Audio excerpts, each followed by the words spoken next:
what's happening here that's not happening anyplace else? I mean, the competitive level starts at 4 years old. Classic rivalry.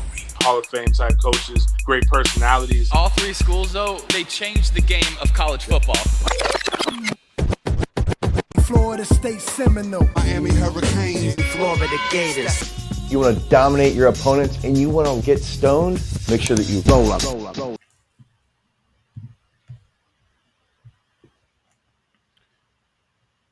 It's the roll up, it's the vibes. Another beautiful day in the Sunshine State. Now I'm kicking with the illest. Larry and CJ, what it do? Shit, man. Chilly morning in Titusville. You don't know where you at? Chilly morning in Titus. Hey, bro, I'm on the move. I never really know I'm at, to be honest with you. I really have to be calculated and think about where I am.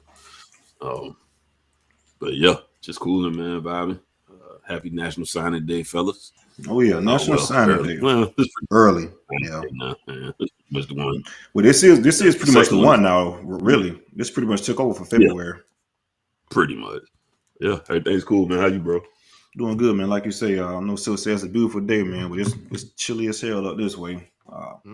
Pretty much rained all yesterday and it carried over. This shit's gonna carry over to Christmas. It's gonna be like in the low teens to 20s on Christmas in the morning here. It's gonna be that damn cold.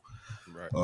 But yeah, definitely a good day. Early signing day. We tapping in, having some fun. It's been a lot of shenanigans on the timeline so far. A lot of good and bad. We definitely going to get into that in a second. But a lot of excitement today, fellas. A lot of excitement. A lot of excitement. I've been waiting on this day all week, man. Regardless of how it go down, this day is always eventful, bro. Never a dull moment, especially in the Big Three. A lot of dramatics going down. Ready to talk some football. But most importantly, like, subscribe, go retweet, share this. We finna hang out. We finna talk some shit today a little bit. There's been a lot of moves, a lot of decommitments, a lot of flips. Before we get into Big Three talk, what y'all seen so far from Bama? I told y'all Bama was about to cook up a little bit. They flipped Caden Proctor from Iowa yesterday, another 5-star offensive lineman. I think they got some more tricks in their pocket. And they currently got the #1 class too, man. So yeah, Saban definitely took this season to heart. And it's crazy to talk about, they only had 2 losses. Bama had 2 losses, right? So we talking about down here for Bama, 2 losses, them possibly being done. So Saban definitely heard the whispers and took it aggressively on the trail with the #1 class. And we said earlier, it was a lot of not necessarily smoke, but it was too quiet and over there in Tuscaloosa. So that was a red flag in regards to them cooking. So shout out to Saban doing what Saban do and navigating through this. Remember this off season, he was talking about NIL this and NIL that. And we said he was pretty much rallying the troops in regards to we need to tighten our shit up, and that's pretty much what they did in the more recruiting class. Yeah, it's gonna be interesting. There's a couple more 5-stars still hanging in the balances that I know he needs a DB. I know he's trying to go after one of these killers. We got Desmond Riggs and also Cormani McClain still. I'm not saying he's flipping anything like that. No, but there's some letters in. As long as that bitch is still out, man, recruitment is open. Yeah, it's still hanging in the balances. Cormani McClain decided to push his signing back. I don't know if they gave us a date, but they said it would not be going down today. And I know Bama's after an elite defensive back. We'll see how it all plays out. Bama was also trying to get a visit right before the state championship game and a lot of other stuff going on. Outside of that, what else? I'm trying to think, man. Georgia didn't make as much noise as I thought they would. I thought Georgia would be a lot louder with presumably going back-to-back national championships here. They may crank up on national signing day, but I thought Georgia would be a lot louder. Kirby got all that. Yeah, he got all that shit locked in already, man. The majority of that class is pretty much done tight. Yeah, I think they got a legit shot with kid out of Florida, Damon Wilson at edge. That's right, from the Tampa area, right? On him, so I wouldn't be surprised. A lot of crystal balls for him was for Ohio State. But then the latest intel is kind of saying, yeah, it looked like Georgia turned up the heat on that situation. And I'm not sure if he's a 5. If not, he's definitely a fringe 5. big athletic kids, so that'll be a good get for them too. But yeah, them two boys been kind of posted at the top for a minute, just kind of chilling. So it may not be a whole bunch of movement for them today. Maybe ones or two flip here and there. And maybe we'll see a surprise where somebody will snatch somebody up off from them. I doubt it.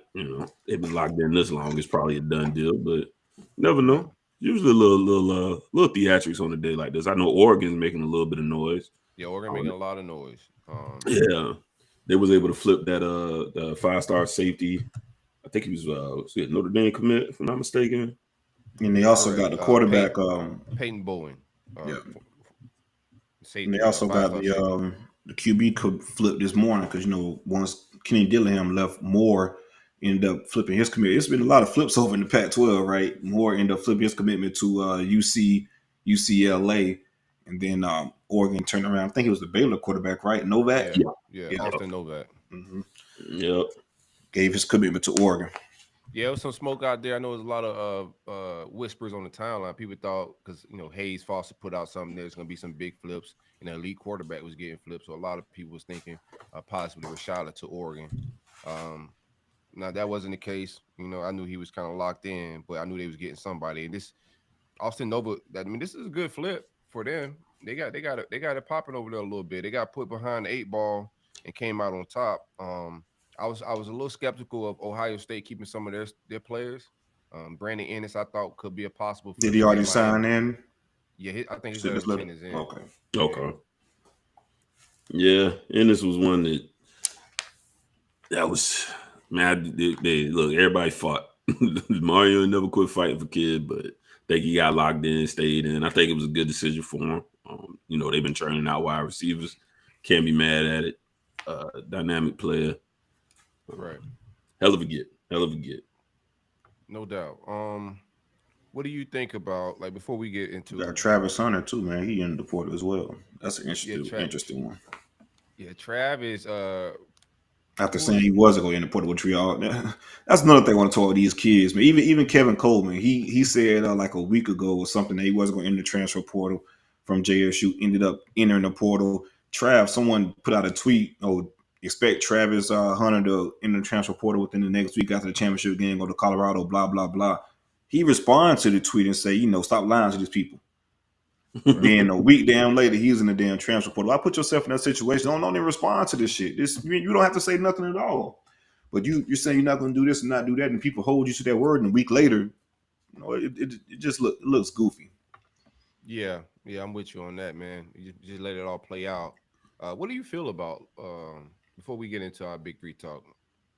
Real quick, visit the VayCay.com. TakeAVayCay.com. The best gummies, edibles, THC you're gonna find on the internet. 100% legal. Delivered to your mailbox. They also have unwind gummies as well. That's very good for the bedtime if you're not into THC. It comes with CBN to help you get a good night's sleep. Also has some natural vitamins like ashwagandha and lemon balm, and just get you some restorative sleep. Also, they have the Delta 8 vape pens if you're into the vapes of several different flavors. They have kiwi, blue raspberry, watermelon, and also they have all those flavors and also in the gummies. Use coupon code ROLLUP for 10% off of all gummies, all THC products, and like I said, it's 100% legally delivered to your mailbox. I want to ask you guys, man, what do you guys, we spoke about Kamani McClain a little bit. I know that people want to hear a lot about that. What's you guys overall feel on the situation? Clearly this is business, right? We seen how he handled the original decision to get to signing day. I think he's reaffirmed his commitment several times down the stretch here a little bit. So just days ago, like what, yesterday? Right. They took the picture with the one shoes with the slip on. Yeah. I don't know. Before then, probably threw that shit in the trash now though. And several times, since then, because like then it, the stuff comes out, the stories come out. No, that's not true. I wasn't going to Bama. They lying, they tweaking. I just, I'm gonna keep it a bean. Is when it's smoky like that, there's usually a fire somewhere. And to me personally, and I know these are young men, it's flags to me when I don't feel like you're necessarily settled into your decision. Number one, like this is your decision, and if it's not being your decision, then that's problematic as well. Because if your arm being twisted, you eventually gonna understand this is your life, and you're gonna untwist it anyways and do what you want to do. So I don't need your commitment if it's not what you want to do. It does, I mean, that goes just in life. You ain't gotta commit to me if that's not what you want to do. Don't do it. Be sure that you're happy in your decision. So, him not signing today, I'd heard a little smoke about perhaps a video that was supposed to drop, and I'm like, even if that is the case, I'm like, bro, don't talk to me like I'm a child. Let's grow up a little bit. Yeah, if that's true, I'm like, bro, when we gonna? But even if that is the case, so two things for you, bro. Just be with the rest of the team. Even if that is true, two things can be true, because the window of opportunity, right? That the longer you're not signing regards to that, like the more opportunity is for other people to come in and get in your ear and do this and do that. So it could be some BS in regards to a video, whatever it may be. But what I'm saying is, like, even if that is the case, that's giving whoever flag for me. Yeah, it's still a flag for me. We know, like, get a video like everybody else on this team. Yeah, why he got to be different? Yeah. Nah, I think the video is bullshit, to be honest with you. For me too. Right. Me too. Because you see, nobody knows when the letter of intent is. Us fans don't know when it's in. It's just you and the coaches that know that. So you can get your video out whenever. Get the letter of intent over to the university if that's where you're going. What's the video got? You don't send the video in, and when you hit tweet, you hit fax at the same time. Like, what kind of weird shit they got going on? I just think it's a lot of indecisiveness, and also some business still going down, and that's totally fine. We can't be hyping NIL, right, and hyping these kids getting paid and all that. And when it's an obvious money situation and some business going down, we get scared to talk about it, right? Nah, that's what's going on a little bit. There's some business going down, and it could be a bidding war. It could be, and if you're looking at guys like Eddie on the collective side, and you have Ruiz on the Life Wallet side, it could be some ego bid war that could take off. A kid like that can make that, like, throw gas on that type of situation. Mm-hmm. And at the same time, you're right. You could let's talk about it, and let's be 1,000 about it. If it was your team on the winning side, you'd be happy about it. That's just what it is. Yeah. Because people get into that's too much, and that's it ain't your money. Too much is relative. The market hasn't really been totally settled in yet either. We're going to keep seeing this thing evolve too. I think you're going to see things put in place where there will be a limit, a cap, if you will. Right now, it's kind of like baseball. There ain't no salary cap. You do what you want to do. You got the Yankees and the Dodgers, and then you got the Pirates and the Royals. And so therefore that's just what it is. I like that. You got these guys that spending big money, and Florida's in that neighborhood. They're still within that, but they still going to make their decisions on who they feel like a worthy investment is, when they want to do it, and that's everybody's business. So my thing was just like, because I made a few tweets the other night, and I really wasn't. I was just like, bro, I just think it's kind of funny, like, oh, when it don't go your way, now it's this is ruining things. Well, I mean, we knew this was going to adjust things. I just don't know who that conversation be at, because everybody's like cool with NIL. I think the way it's being, like, I was talking about more to the fact of how it's all being played out.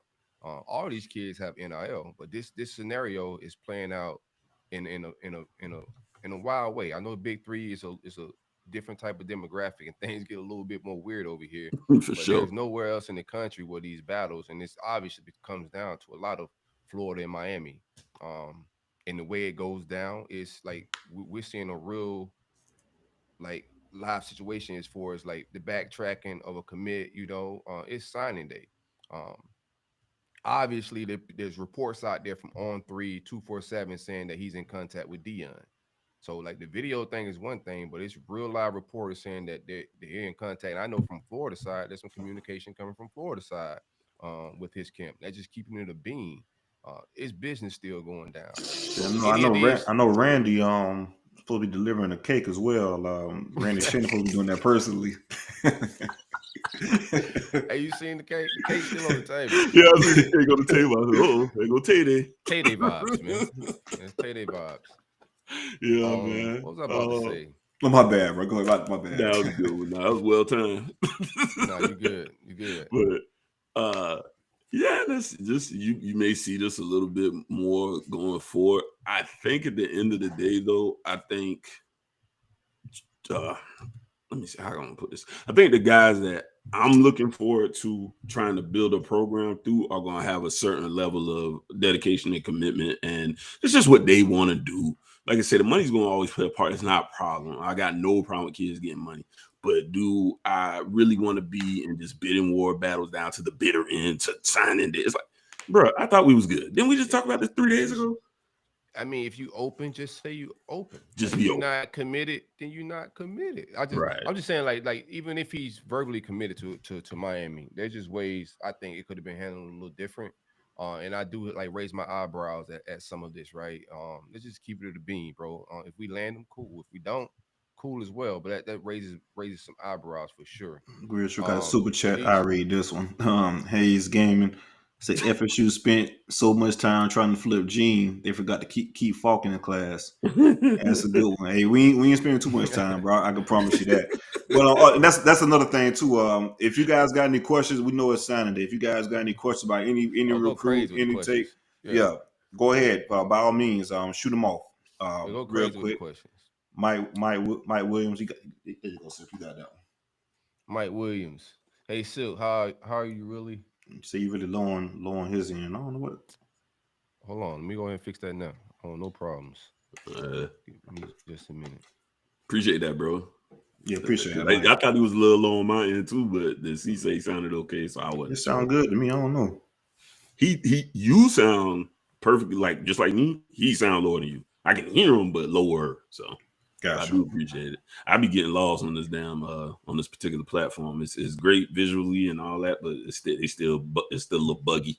Yeah, it's like right now, trying to figure it out. Man, I done put this thing on these headphones 20 times. It's still coming through my computer speakers. So you know what, man? Kiss my ass. I'm gonna just roll with the punches.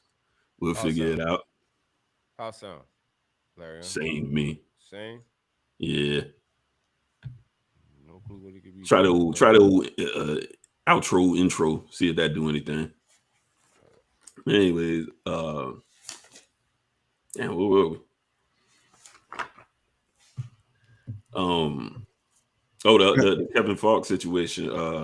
I guess you can speak on that briefly. See, he did just go and visit Auburn last week. Yeah, matter of fact, I'll just go ahead and get into my FSU back portion of the show. Just recruits in general. What I've been hearing on Sunday, the guys we've gotten since the last week and leading up, and then we'll just go from there. Again, like you said, guys, if you got any super chat questions for any one of us in regards to this, if you know it's signing day, or you want to get your takeoff in regards to a commit, decommit, flip, whatever it may be, go ahead and get those off. Yeah, we'll jump right to it. Real quick, mic check. I'm good? No? All right. It is what it is at this point, man. I try to work on that volume if it is low. What you think, Larry? Sound the same to me. Like I said, we'll see if we can work some of the bugs out. We do appreciate it, man. Like I said, Evma, it's a newer platform we've been dealing with. It is a little buggy, so we do apologize for some of the technical difficulties. I think this is more on my end. I got to figure out something with my mic, but I think it's on my end. We'll do the technical stuff later. We'll see. My take was to everybody that's following this, bro. Like we could troll and say what these coaches are not doing, but clearly this is a battle of two egos, and that's probably Eddie and Ruiz right now. Ain't nothing that Mario or Billy could sell right now because they ain't got the checks. So that's what this recruiting is, and we're gonna celebrate. We're gonna have fun with it, but this is more business than it is anything these days. You want to be able to sell your program and have a vision of the future, of course, but a lot of this is business going down. That's why I felt good about Andy Jean to the guy that had that request earlier because of business. No doubt. Real quick for you take off, see, and you can get into that's how y'all want to do it. If y'all want a round table like that, the good and the bad from all three programs. I mean, we can get into it. I just had a quick question since Sil was talking. Let's see, we got one right now. Another super chat. I think this one for you, Sil. It said, "How do you feel about the vibes that Mertz could be coming on as a preferred walk-on? Do you think it's truth to that?" Big fan of you. I don't know. I think I said on Stadium Miguel a couple of days ago that I wanted two quarterbacks in the portal. And I thought you might have to because y'all only have one on scholarship on campus right now, right? Well, he's a walk-on. Two. We have Max Brown and Jack Miller. We have two quarterbacks. That's One of right, those Jack. guys could absolutely hit the portal. I wouldn't be surprised if either one of them would hit it. Clearly we looking for some guys and not happy with where we at with both of those. But I don't expect them to. But it could happen. But we need two quarterbacks because even if we bring one on, I know Devin Leary was a guy that a lot of people wanted to go after. Devin Leary can't play until the fall. He can't even practice until fall.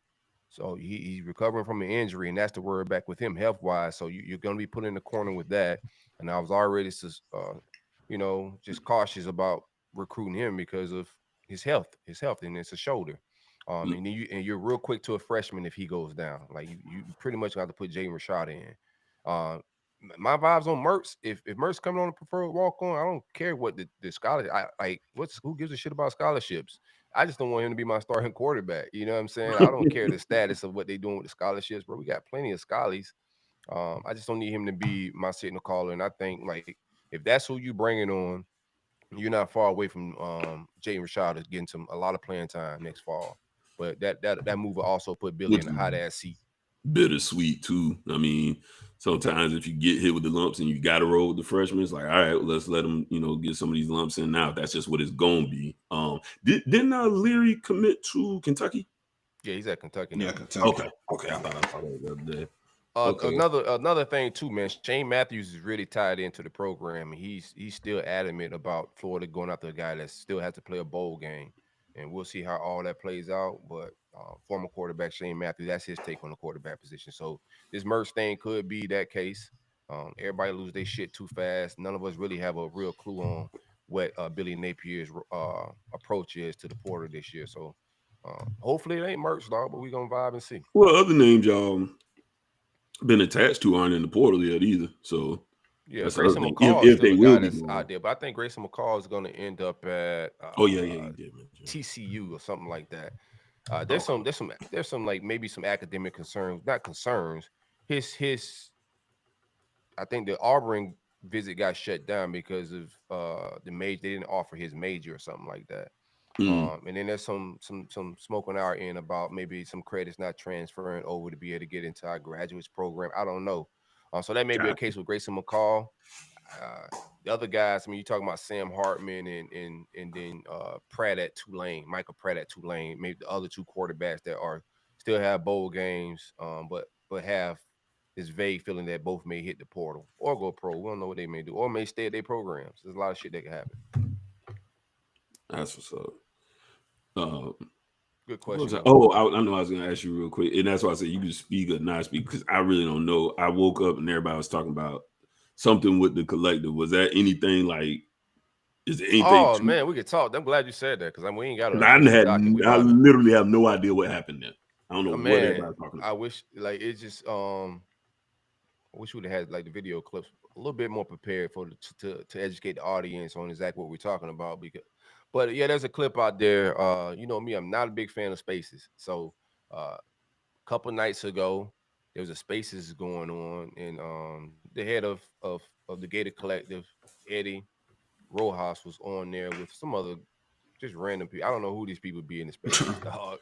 It ain't my lane, you know what I'm saying? But I always say it's just like nothing good happens in them things. It's an unorganized shit show of just, sometimes it seems like it's fueled by alcohol, vices. It's a hangout, man. It ain't a place for, in my opinion, a guy like Eddie Rojas to be at, bro. You're in charge of a collective of the University of Florida, and you're directly tied to them, not just like vaguely.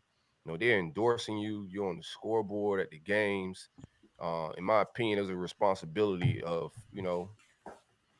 That's how you carry yourself. Leadership. Yeah. It's a mantle that comes with that shit, bro. Like, come on. Correct.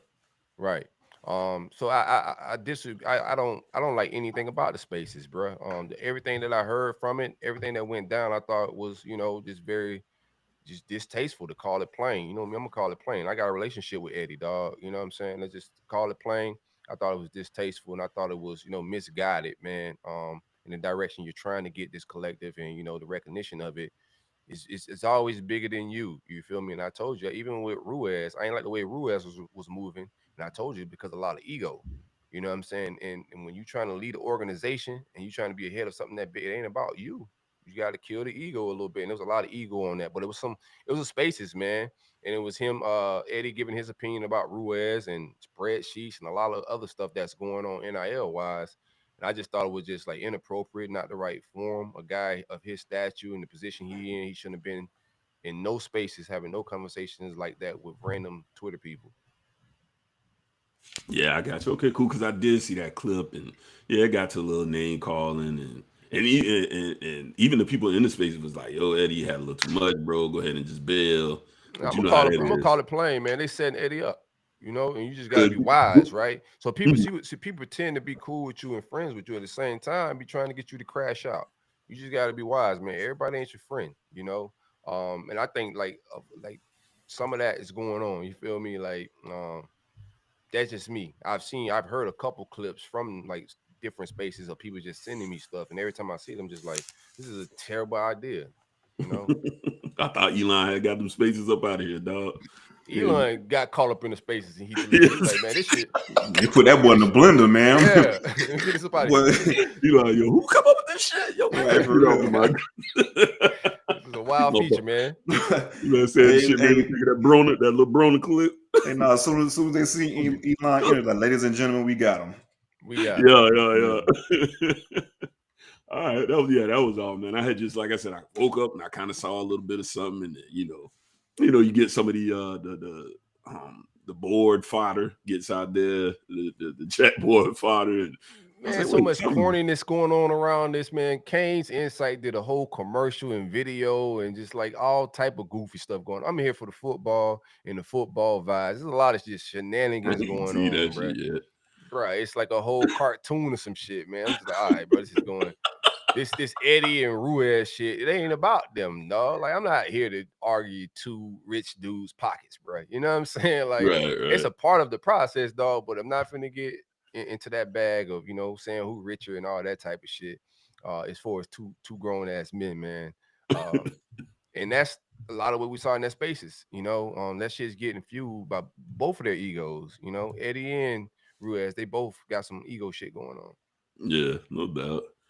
All right, let's get into our teams a little bit, I guess. Then you want to kick it off? Then see, we'll get it. We'll go off like that. Yeah, I start off. That's cool. All right, Nova Nation. Let's fucking talk about Keldrick Falk. It was pretty much everything was good until it wasn't with this kid. Like everything was pretty much. Yeah, it was crazy. Everything was pretty much, as far as like the feels level for his commitment. Everything was pretty much set in stone, in my opinion. To this Friday on pass, I felt like it was all FSU. From Sunday to now, of course, I felt like it was Auburn with that late Sunday visit. We know last week they were trying to get him for an official visit last week, but FSU, after Mike Norvell and John Pachua's went home, pretty much canceled that visit, and he ended up spending the weekend in Tallahassee for an unofficial visit in Tallahassee. So after that was done, thought everything was cool. Next thing you know, on his way home, decided to check out Auburn and swing by there. Blew pretty much every trip he's taken to this point. The staff was aware about it previously, but the staff wasn't aware about this one. So that was, red flag number one. Then the kid pretty much cut off all communication and said he's torn and, this, that, another. When you have a new staff and a new coach that comes in and they could get a kid to think and say they're torn, this, that, another, and contemplating a decision, not really sure yet. And that kid and that new staff is an in-state staff at that. That's when you kind of put, that's red flag number two. Bama. Yeah, Bama and Mississippi, like those are two. Louisiana. Yeah, Louisiana. Those three states, like it's, even if you commit elsewhere, it's just gonna be a battle. Belt. The slavery belt. Right. Hey. What's real talk though, but literally within those three states, though, even if those kids commit to your program, it's still going to be like Larry always say, a battle to the damn end till you get that damn signature, and that's what happens. A lot of in-state pressure for the Bible belt, but I got a different belt. Oh shit, that's crazy, dog. Thank God, my ancestors let me be free to laugh at some shit like that. Right. But oh shit! No, where was I? Yeah, lost my damn thought just real quick. But yeah, when you got those in-state schools, it's a lot of pressure to stay in state, and I feel like that pressure is a little bit too much down the stretch. And also just the the vibes we were getting from what he was telling us. I don't know if it was him pretty much putting stuff off on his mom, or if it was her pretty much running things. He was saying like, "Hey, mom wanted me to check this out. And I said, "No, I'm kind of okay with FSU. Well, just think about it again, and we'll talk about it again on Tuesday, and we'll see what your actual decision is." So I think it could have been some pressure in house, or just him putting off on mom, and he was feeling that way the whole time. Either or. The red flags really pretty much started to pile up from Sunday up until late yesterday evening. He pretty much said he was going to give a decision to his staff yesterday. There was no decision given to either staff, so that was another red flag. So just the writing's kind of on the wall for a last second flip. Real tough for FSU, especially for myself. I'm not going to say a position of need, but a position of premium, right? We know how big pass rushers are and how effective they could be, especially with FSU the last couple of years.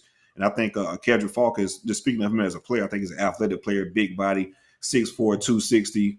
It was a clip on Twitter the last week, him dunking on the cat. Played receiver also for them. So I feel like from an athletic standpoint, he'd have been a perfect defensive end within our system in regards to getting back to the quarterback. I'm not sure how. I know Auburn is going to run a 3-4.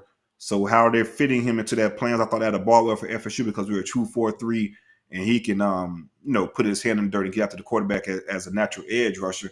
But again, they pretty much, I guess, they addressed those concerns as well. But FSU, they got to do better closing, man. It's just simple as that. I know this is an Alabama kid, and we talk about the draw of it, but at the same time, though, man, it's the last 2 years. We've been pretty much on signing day when it comes to one of our best players, overall players in the class, flipping or going elsewhere, pretty much out of nowhere with no hesitation or indication. Even on this one, there was a little bit more indication within the weekend to come. And of course, Travis Hunter was pretty much the day of. But at the same time, it's a disconnect with closing on something with these blue chip recruits. We got to do a better job of that. I don't want to say it's a detriment to John with Coach Pap because of this production he's had within the defensive end room, the defensive ends he's brought in over years and things like that. But somewhere along the line, it was a disconnect. We got to address that, man. We got to get better as far as recruiting these elite players. That's the bad news. Some good news. We got some. Well, we'll stick to the high school for now. Today, FSU got a commitment from a 4-star defensive back out of Chaminade down in Broward County, Edwin Joseph. Big time gift from Mike Norvell and staff. Played cornerback and receiver for Chaminade. I think he's one of the premium athletes. I spoke on it previously on the pod. Larry Bluestein says he's one of the best players within South Florida. And we know how, that's pretty much the godfather of South Florida recruiting and things like that. So he's pretty well connected and knows what he's talking about. It was a late push from Louisville. They were pretty much down on it down the stretch. Louisville, Auburn pushed, and I think Miami tried to get into it a little late as well with Edwin Joseph.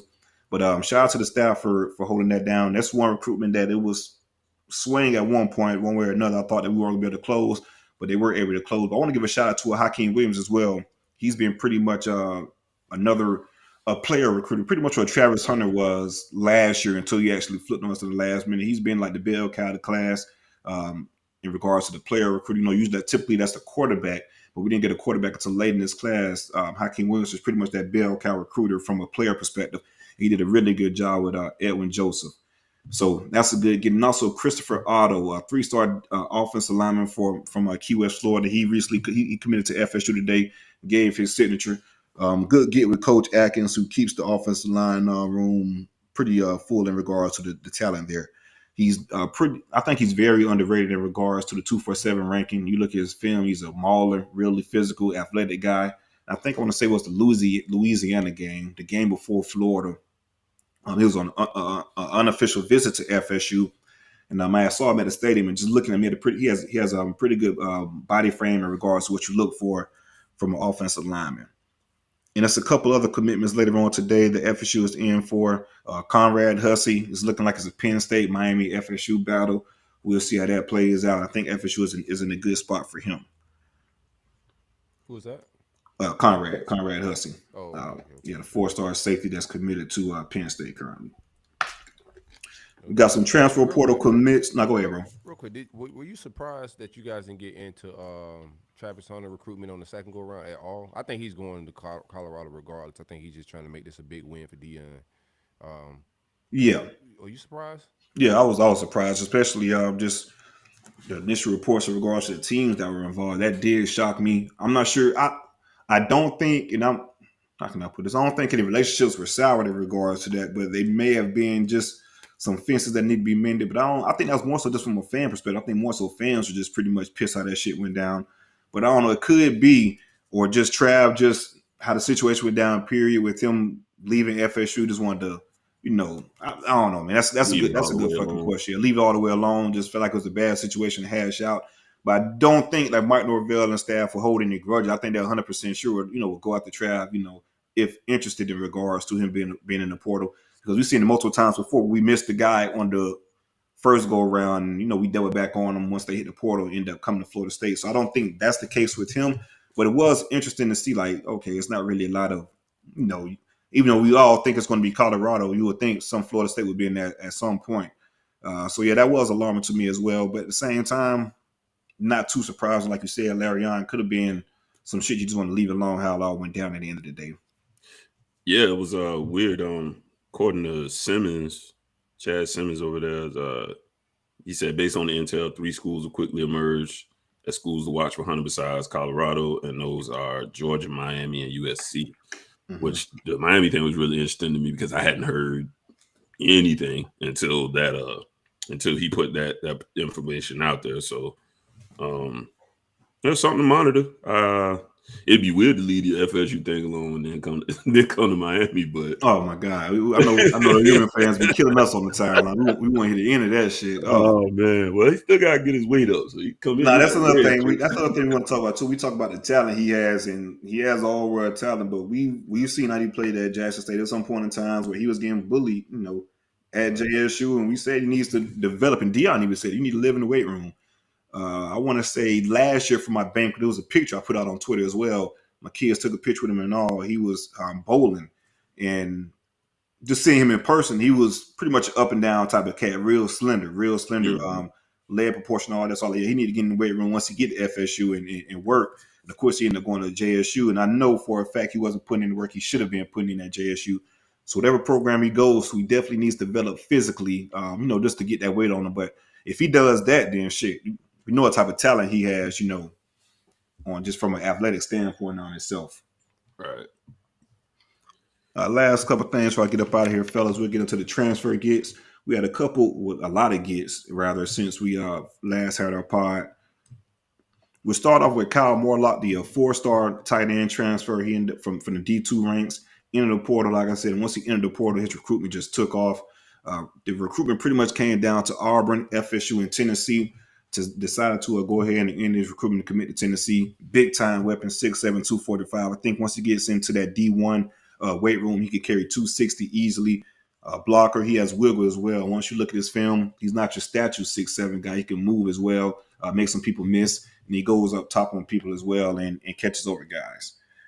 And after that, it's pretty much been the Alex Atkins show, the last couple of weeks. Jeremiah Byers, another 4-star transfer out of UTEP. He's been courted by pretty much everyone, a top 10 recruit in most of the recruiting services as far as the transfer portal rankings. Ohio State and others offered him, USC as well.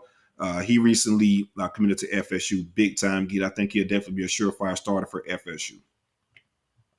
And we also have Keandre Jones, the guard transfer from Auburn, recently graduated from Auburn. This is another interesting one. Jones is like 6'4", 340 himself. But this is a recruitment that FSU was in previously before he decided to commit to Auburn, and that relationship pretty much standing out. I know this was a recruitment that as soon as he entered the portal, FSU was the school that he wanted to pretty much get to. Not necessarily get to, but just get in communication with, start the process, and that pretty much eliminated everyone else. The school FSU was the school that he looked at to begin with. And we also had another transfer. My apologies, got him right here. Colorado transfer. Lost his name.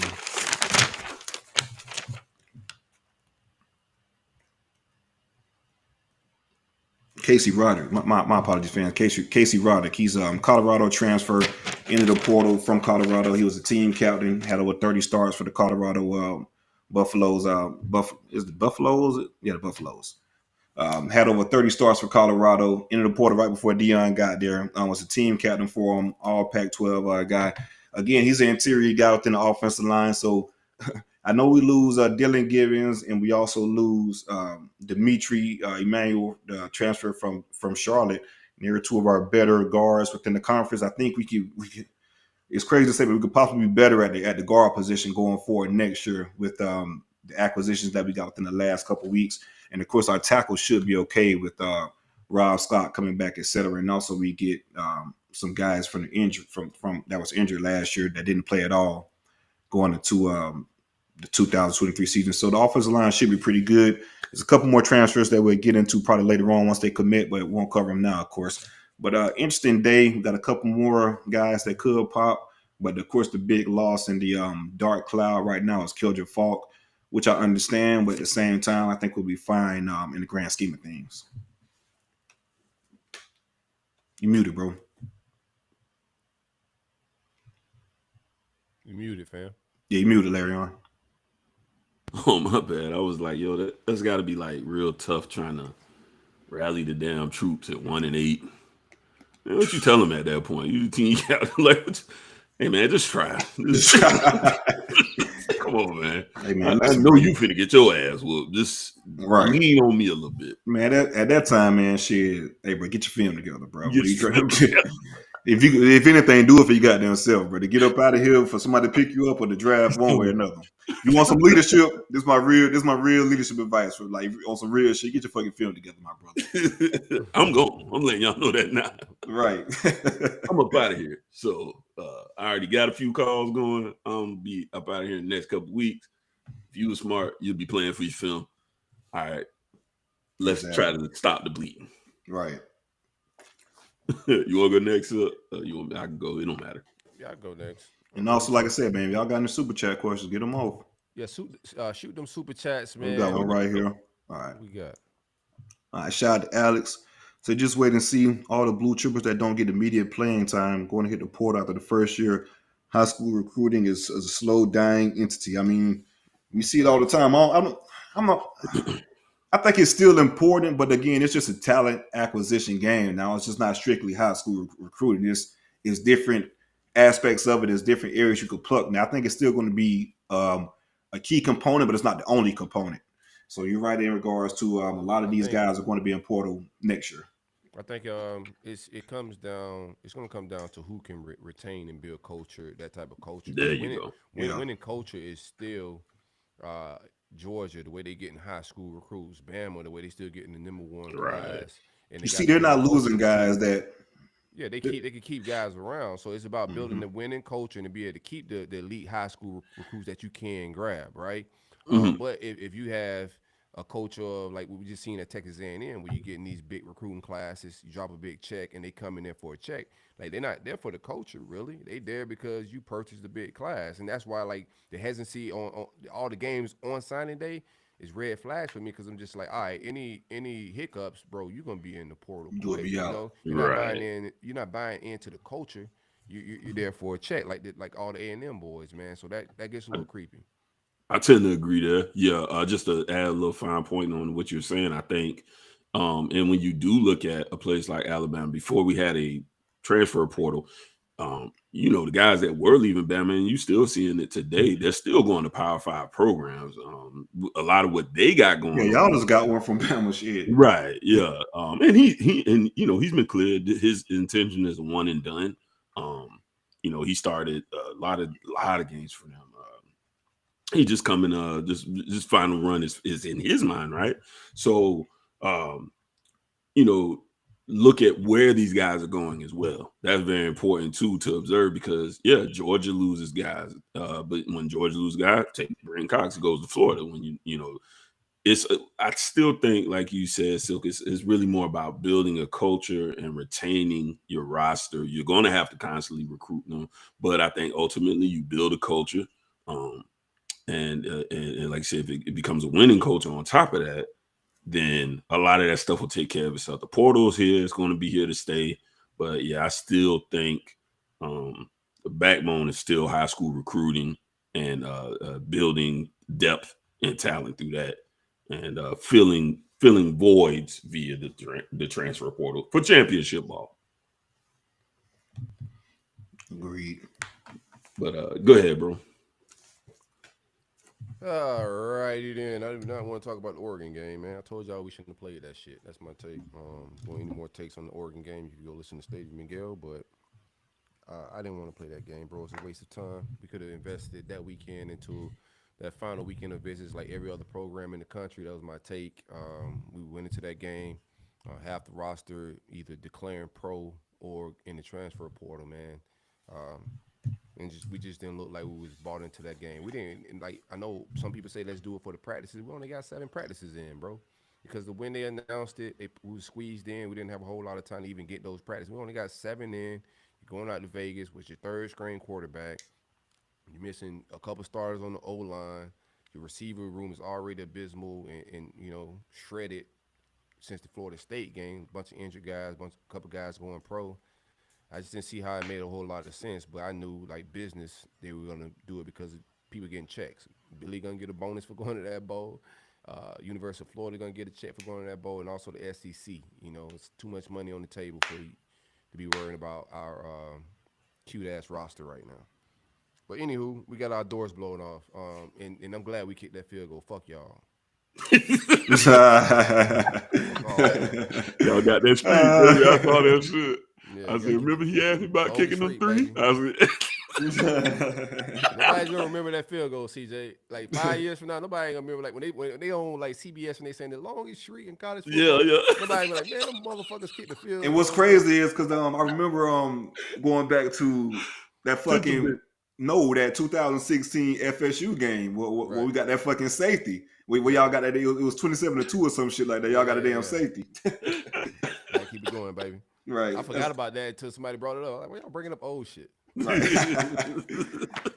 Hey, so I didn't see the actual field when I was in and out. So doing the live broadcast, they were talking about the streak and all that type of shit about the scoring streak and all that. I was at the mall, man. I was at the mall with the kids, so I was watching the game from my phone the entire. No, actually, I went. They say Strickland had gave that call to B. You know what you got to do, right? Man, he should have kicked the field goal in the first half. I don't know why he was fucking off, CJ. We had an opportunity to kick a long one, and he went for one of his 4th down, shenanigans. I hate that shit, bro. Oh, my gosh. Yeah, it was an opportunity for us to maybe get some shit going. I thought Jack looked good in the second series. We marched the ball down the field, and then we got 5 penalties where the offensive line was just doing a bunch of miscues, backed us up, and that stalled the drive. We didn't get any momentum after that. The rest of the game, bro, like I've been telling people, and I do want to say that we did have offensive linemen that was out, and the offensive line was shuffled a little bit, right? But the running game is going to look different without AR there. The linebacker reads, the way defensive coordinators approach our run game is going to be totally different. So when you got a guy like Jack Miller at the quarterback position, they ain't respecting his gangster at all, and they shouldn't be. I'm going to tell you some shit. So when Jack showed up with the Versace's on, I was like, I don't know. Like, we might have some. We might do some shit. Well, I don't know. Man, that shit turned quick, man. Shout out to Jack, man. I like his confidence in himself because there's no way you don't have confidence if you putting them shades on. And he was walking through there like he was about to put up some Joe Burrow numbers. Other than that, man, we ain't learned nothing new. To the fans that got angrier because Florida State and Miami had some good trolls during that game, as they should. Y'all losing y'all shit. It's been a lot of goofy. While we in Gator News, a lot of goofy shit. Y'all gotta have some more. Y'all gotta have some better honor, bro. Like, goddamn. Lone Wolf, CJ. I've been telling y'all this, man. Lone Wolf. These boys is decommitting from being a fan. All you do is cheer, bro. Right. That's literally all you do. He said he wasn't gonna be a super fan no more. I was like, dog, what you even tell us that for? Yeah, that's even. Yeah, I'm not gonna be a super fan anymore. Oh, you mean you grew up? Oh, okay, I've been there. That shit. I'm gonna be here every week. I'm gonna watch Miami every week, bro. I promise you. But all this super letting it ruin my day shit, yeah, that shit been gone. Yeah, it ain't gonna ruin my day of my life and no shit like that. Yeah, congratulations on growth. I will give you that now. Right. You don't need to drop a letter next time, though.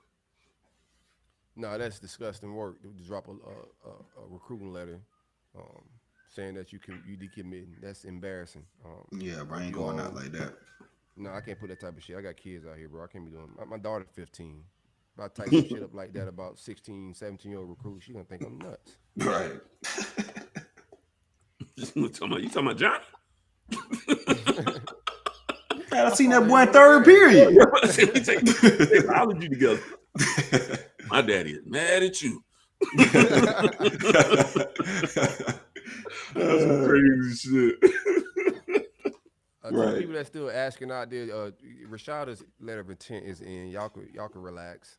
I know some people are asking about Jaden Rashad. He's on West Coast time. There are time zones when it pertains to this shit. He didn't jump up at 4 o'clock in the morning just to get a fax in, but everything's cool on the West Coast. We whiffed a lot down the stretch, bruh. On a lot of knees too. Jordan Hall's another guy that's got to decide later on today. Right now, everybody's saying Georgia, and me and you talked about him on this show. I'm surprised that. Yeah, I was surprised at that. Yeah. Only reason I got excited because you say Georgia ain't want him. You lied to me, bro. Nah, I seen Ohio State backed off. It's right, your own people's right. You got me hyped, lying to my people on Logo Talk like, we good with Jordan Hall. Nah, but once Ohio State backed off, you would think because they weren't impressed with the film. Like, and I was talking to Coleman, James Coleman. He coached high school football in the Duval area. He coached for Mandarin. Right. I mean, just looking at the film, especially the game they played against Mandarin, he was pretty much non-existent. There was other people within the Duval area just wasn't really impressed with the senior film. Maybe Kirby sees something that they could develop. But once Ohio State backed off, you know how Georgia recruit the trenches. Ohio State will back off, and they evaluate a little different. You would think that Georgia do the same as well. But man, I seen Kirby do that in-home visit. I was like, man, what the hell? Yeah, Kirby said he ain't wasting no time. That was crazy. I gotta take him out of my calculations, Larry. I had him in my class calculator, bro. I had to deduct his ass up out of there when I seen Kirby in the living room. Like, yep, take him off the list. Isaiah Nixon is a guy that flipped to, people think he flipped to UCF. We did not send Isaiah Nixon a letter of intent. Staff wasn't pleased with his senior film. There's a lot to be desired. So that's what happened with that recruitment. I think he's a good spot for UCF, but just wasn't, on the level of defensive ends that we need to get in here. It was just been taking up a spot. Right now, we got the highest class average, like we do the grade ever, but it's still a lot we just missed on down the stretch, bro. We got to get our business affairs in order. And that's my gripe with Eddie and them boys, man. You on the spaces talking shit with them boys, man. We whiffing. You feel me? Like, get the work, bags, bro. Like, and I keep it a bean. I love my defensive back room. I think it's very good. Top chef shit, man. Didn't get my 5-star. We got an opportunity at a 5-star with Desmond Ricks. There's still some smoke out there. I know we still trying to do our thing there. LSU and Bama's in the mix. I know Nick got the duffels out. But love my DB room. Love my wide receiver room. Just filthy, nasty. Rashada got weapons out the yayo. We got some shit cooking. But in the trenches on the offensive side, we missed out on Samson Ukunlola. He signed with Miami today. So we missed there. You got to be able, with the 5-star quarterbacks you bringing in, with DJ Lagway, Jaden Rashada, back-to-back cycles, you got to have 5-star offensive tackles coming in with them as well.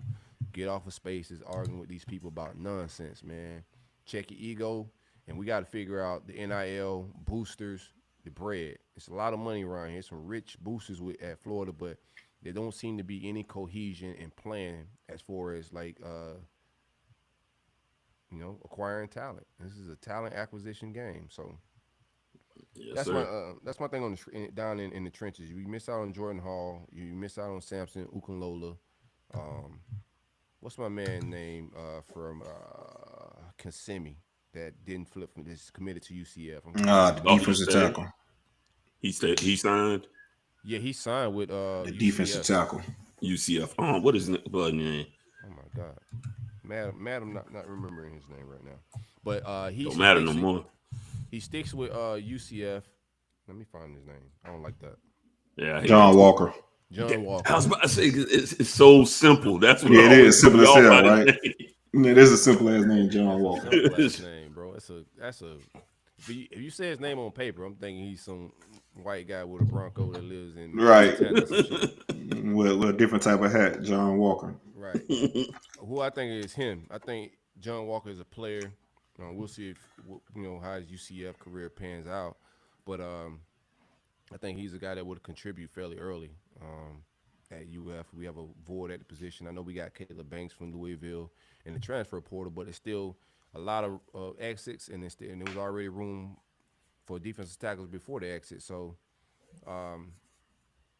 just not good, man. I think the defensive line recruitment is solid, but not to the level of closing the gap to Georgia. And that's my barometer. Like, we got to have a top 10 class, but, bro, they don't compare it to Mullen. It's not the same thing. Mullen was getting 11 classes, and the 8 of them guys don't even make it on campus. His classes that made it on campus was abysmal, bro. and the quality of blue chips on those rosters as well was just lacking. Our start average was low, but anywho, we got to be able to land those type of kids, and I don't think it's from a lack of effort. Billy, like down the scratch, you look at who we in it with. We're in battles with guys, and we losing out to Miami on some leans. Like Kamani McClain was going to whatever the money at. I don't care what school he was at, Lakeland, St. Thomas Aquinas. He going like where the business is at, and till now we still don't know where he's going to head. So I'm not blaming the staff for that recruitment, or I'm not blaming the staff for any of it, because I know from a recruiting standpoint, these guys are recruiting their ass off. I think the University of Florida and a booster issue they got going on with the recruiting right now, and these guys not closing, and they're handcuffed, you know. So like the people that are comparing the coaches and all this shit, it ain't on the staffs right now, bro. It's really on booster support, bro. What's the name of the show? Last Stadium Miguel. Deeper than Billy. It's deeper than Billy. It's just a little deeper than Billy. I listened to that joint. We actually got a couple of super chats pertaining to UF. Hayes Gaming sent in. UF just got DT from Memphis and LB from Ohio State in transfer portal. I'm not a fan of Ohio State. Take it all. I think that's the name of the. That's the name of the recruiting pass. Put it that way. And then he doubled back though a couple of minutes later to say, "Wait, I lied. I think On3 reported 2 players transferred to UF, even though they aren't in portal. Guess we'll see." So yeah, they saying they're confirming the linebacker now. Still may be a little bit of confusion there still with the defensive tackle out of Memphis. But that's it for super chat. Don't have any information on. I know Taraji Mitchell is a guy that has 1 year available. We are offering. We have a lot of spots in our linebacker room. I don't think we have anybody we could lock in as a starter. Like everybody should be competing for a job in that room. So yeah, Taraji Mitchell, I'll take him for sure. 1 year, you're really using up. You're gonna be here for a semester at that.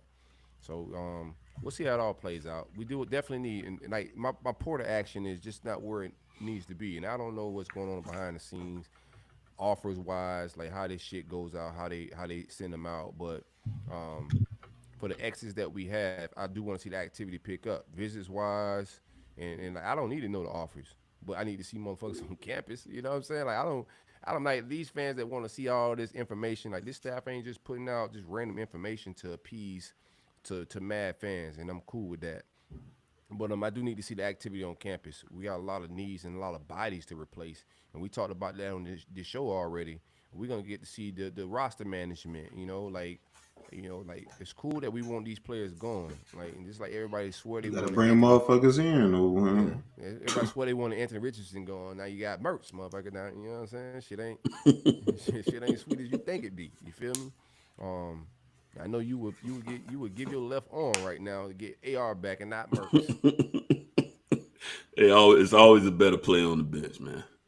They always sitting there until they get arrested or play. You go, oh shit. Right. You go, all right. You want him? You got. So yeah, that's my whole take on the portal. Even guys like we talk about Jaheim Bell and the other tight end that Florida State landed out of the portal. Morlock, yeah, like those guys grew up Gator fans, and our pursuit of them just wasn't where I thought it should be because even though you got a bowl game, you got 7 practices, man. Like go out there. Clearly, y'all ain't prepared for that motherfucker. We lost 30-3. You know what I'm saying? Like, I'm not feeling the portal approach right now. We'll see how it all picks up and how it all winds down. But right now, I'm not feeling it. It's a couple offensive linemen that we're missing out on. We're not in the top 4. These. That's another thing too. These transfers that are doing it, bro. You like 27. Man, stop the top 4s and all that shit, man. Like, man, just decide on the school. You're a dope now, bro. Like, nobody got time for all your top 4s and hitting up Hayes. Boy, see, I'm about to say, yeah, hitting Ed is the Hayes file. I was about to say that, boys, hitting Hayes. Hey, bro, put this in though for me. Well, if you don't get your ass on this goddamn campus and figure out what apartment you gonna be staying in. I'm joking, sending that text in one hand and burping and baby switch with your the other goddamn one. tag, get you a new state tag. That's what you need to do, bro. Like you got real shit to worry about. What voter registration look like, man? Yeah, check how your taxes gonna work out because they don't have state tax, so they got it there, man. What you talking about? Worry about DM and Hayes, but worry about your business. Shit crazy to me, man. And I'm sorry, because like you said, we ain't even talking about kids no more now, bro. You 24, 25. Come on, man. This ain't about children no more. Right. Your ass done been through the process, bro. Cut all this. Especially when you got blue chip guys that's in the portal that you know, coming from these type of schools. Now you got a kid like Kyle Morlock who wasn't even knowing that type of time, but understand coming from D2 and then going through he that never process. had that moment. Yeah, but if you didn't had it before, like, come on now, man.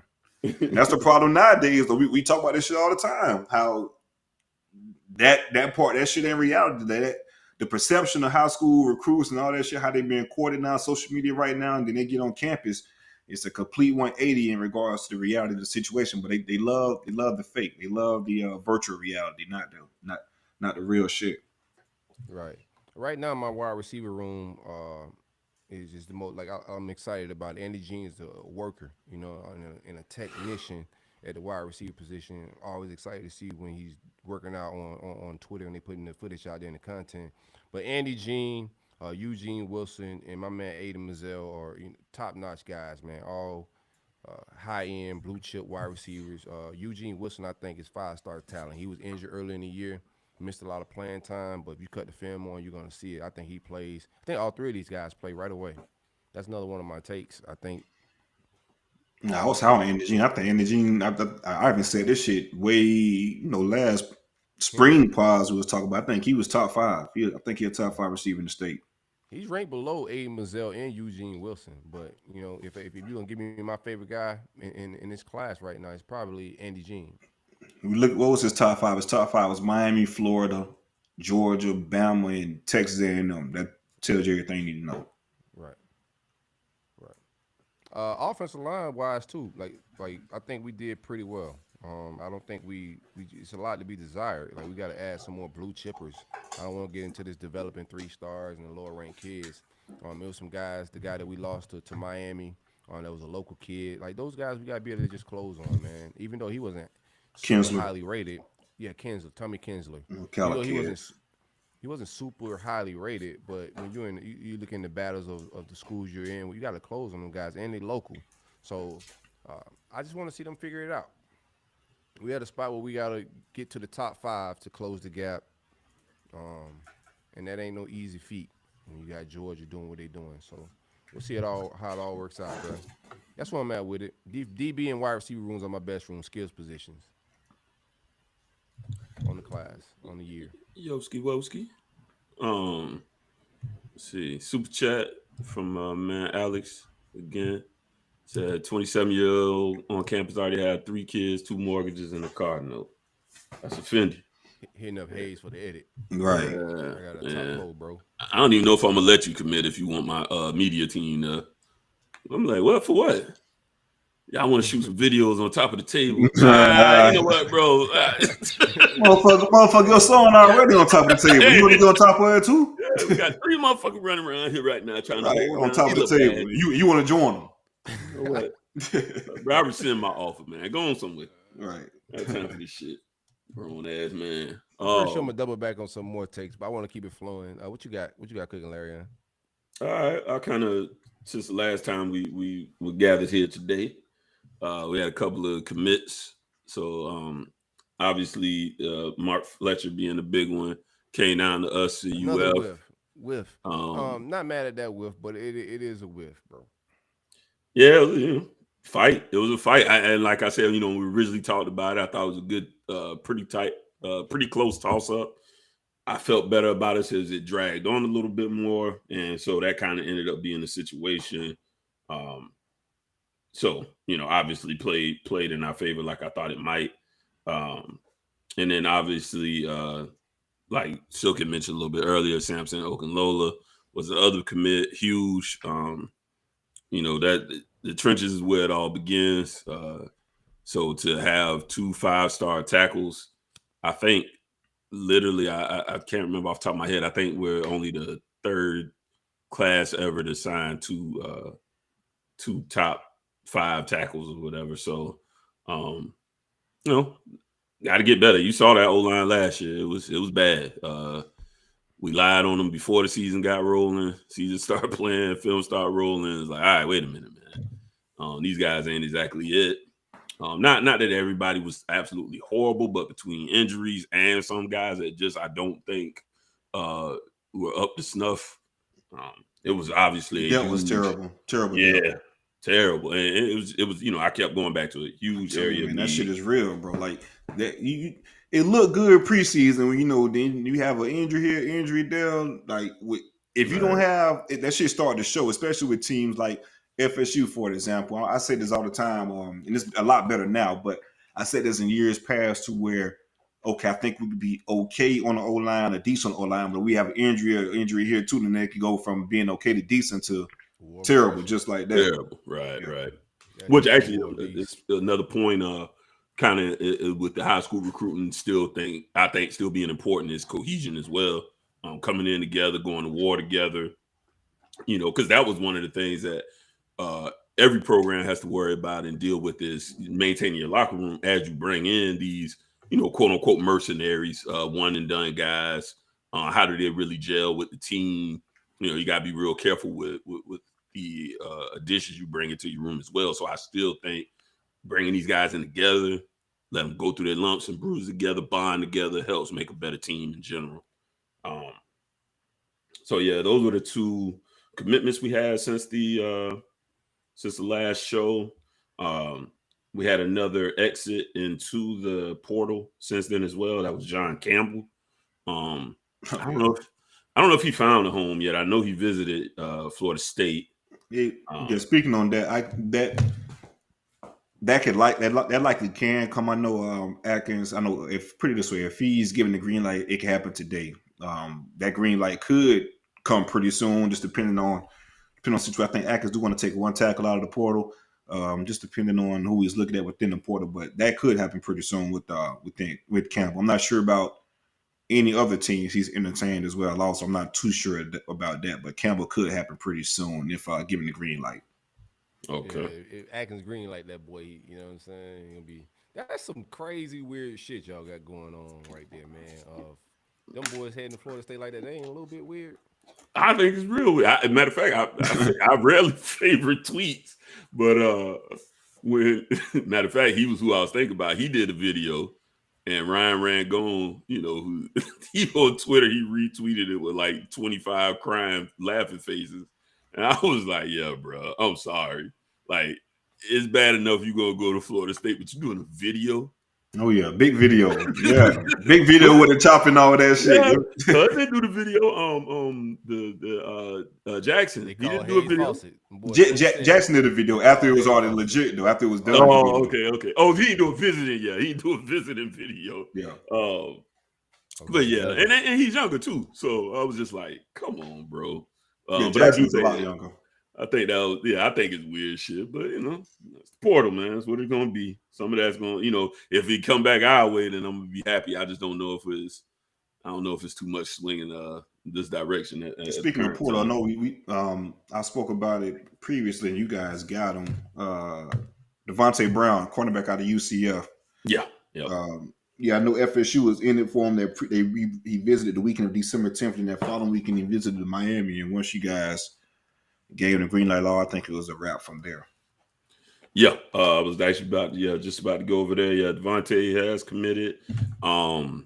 His brother is on the clock today, seemingly down to Miami and Alabama.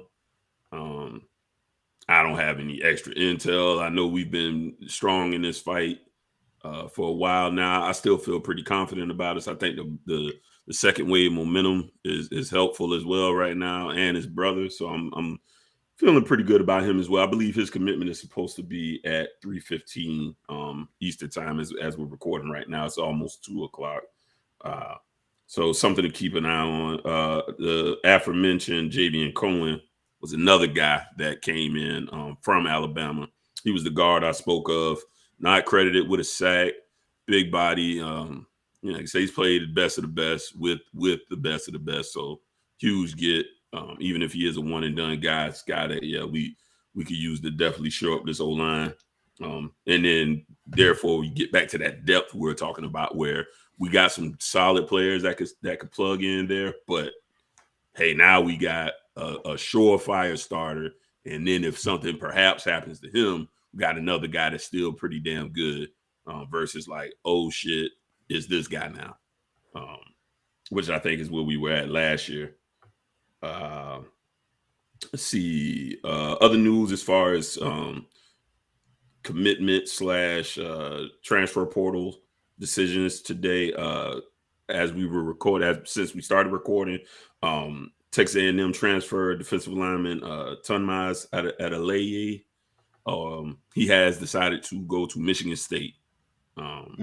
Oh yeah. Speaking of, I'm sorry, I keep interrupting. But Jared Jackson, transferred defensive tackle from FSU. I think he visited Miami as well. He did.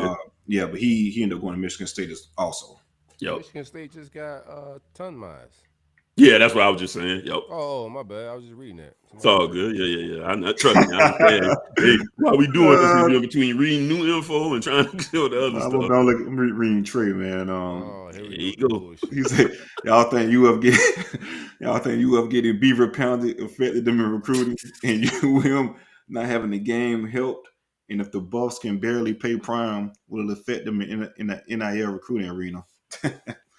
That's a good question. Now, Silk did pretty much allude to those. Well, UF not having that official visit weekend, not helping, and I guess Miami. Ultimately, I'm not gonna blame it just on that. I think ultimately is the NIL. I think our whiffs down the stretch wasn't about that weekend or anything like that, because I think it's just all about the business. I think the relationships, being in the position we was in, that's what you want. Being in those type of battles down the stretch. And from the intel that I know, because I'm plugged in a little bit, we just got to get our business right. And you had those late visits, too, with Sampson and with Fletcher. So you did get a chance to get them on campus and sit down and rap with them. Weird people that were mad, like, why would they go out to Sampson if they knew they didn't have the money? Like, what you expect these guys to do? You got to do your job. Like, what are you talking about? You got to recruit, bro. Don't recruit him, bro. Because that's a loser mentality. That's like, what kind of loser shit you thinking, bro? Because everything. Well, they say you miss 100% of the shots you don't take. You gotta take it, bro. And as a person, I'm a human being like the rest of y'all. Money is obviously going to be a factor in when I'm deciding my future. But you have to factor in other things: living situations, the area I'm gonna be in, the culture of the program I'm gonna be around in. So you maybe you can't outbid, but maybe you can work a different angle, perhaps a program. Like that's why I was trying to tell people about the Connor Lew situation. Connor Lew's dad was a huge Miami fan. I believe that's why the young man committed. And you had a good coaching staff for O-line, blah blah blah, as far as developing. Ultimately, the young man wants to be a pilot. So Auburn offered a better opportunity. So you don't quit the work just because they've gotten over here and there's a commitment there. You work the angle that works best for you until it can't be worked no more, and they decide to go elsewhere. Okay, cool. But you did your work. You did everything you were supposed to do in that.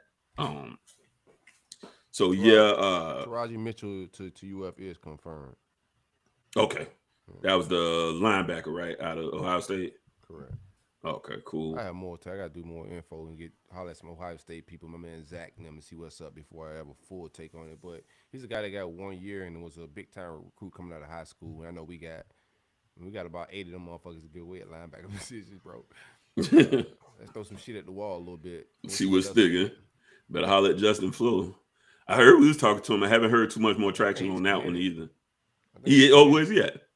I can't. Somewhere on the West Coast, I believe. But Justin Flo is definitely decided, I believe. Oh, okay. No. Arizona. That's right. Arizona. Oh, okay. Not state. Just Arizona. Yeah, Arizona. Okay. Wildcats. Yeah. Wildcats. Football. Y'all don't know nothing about that. But what's up? What happened with only knowledge one Wildcat, baby. That's the Cookman Wildcats. What you asking? What's up with, I know you guys were out there dancing down the stretch. I know you guys still looking for like. I heard they went out fighting to the bitter end, bro. I think they're just trying to get more bodies in that cornerback room. Obviously, top notch. One thing about this staff, they playing A's and B's are still going to be your top shelf guys. They ain't doubling back around for the lower tier kind of guys. Yeah, I mean, I heard they was fighting till last night, pretty much, giving them something to think about. Essentially, I think they kind of. Bama was too. Yes, I mean, again, that's why I say fight to the fight. Can't be fought no more. If you want to be at the top of this thing, that's what you got to do. I mean, hey, now the paper sign. All right, cool. I know I did everything I could do. But yeah, they were definitely very interested. They was interested in Bama was trying to snag Kelby Collins as well. They shot a teal. I don't know if you listening, but y'all was trying to raid our shit in the middle of the night. They try to hit the cupboard, man.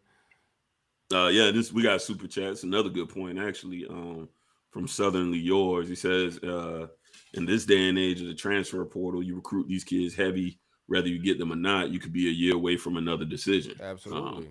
So yeah, that's something keep else. The relationship good. Keep the vibes good. Don't get mad at the kid. None of that, man. Congratulations. That's why I had tweeted someone on the timeline because they said in regards to Kel Jafar, if he entered the portal, I wouldn't reach back out to him. You'll be a damn fool not to, man.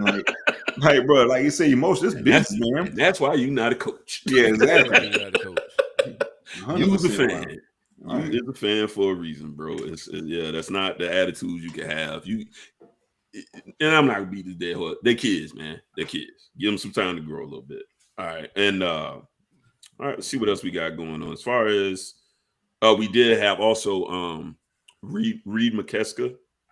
This was one we were kind of expecting for a while now. He did decommit and flip to South Carolina, so he's gonna play down there with Coach Beamer. Right? Yeah, tight end. He was originally committed to Clemson. Decommitted from them, and then he gave us his pledge a few months after that, and then it was just a buzz kind of going around, maybe with because the class was 3 tight ends, with him, Jackson Carver, and Riley Williams, and I guess he made a decision partially just be in a smaller class. I don't think it was necessary, but I respect it because we only took 1 tight end last year, and I think Jackson Carver's probably the biggest red shirt candidate just because he hasn't been playing football as long. He's got the frame in general, but I think he could, definitely use a year on the sideline and get in the film room and just understand the game better as a guy that hasn't been playing as long. He's a multi-sport athlete, but football was kind of the last one. But anyways, he decided to go there. I don't know. Maybe he's got some Carolina family ties because that is kind of strange. He went from Clemson to Miami and then back into Carolina to the Gamecocks. I know Dable ain't playing that, so you go out of here. Once you say no, you gone. So your number is deleted once you say no. Once you leave, Dable don't play that double back shit. Who is this? How'd you get this number? But as far as signings, I think that's it for the. Oh yeah, we got another transfer in, Thomas Gore, defensive lineman out of Georgia State. It reminds me a lot of Mesidor. It's kind of that little bit more on the undersized type prototype, but he's like 6'2", 250-ish. But you getting that shit pushed in. If he defensive tackle? No.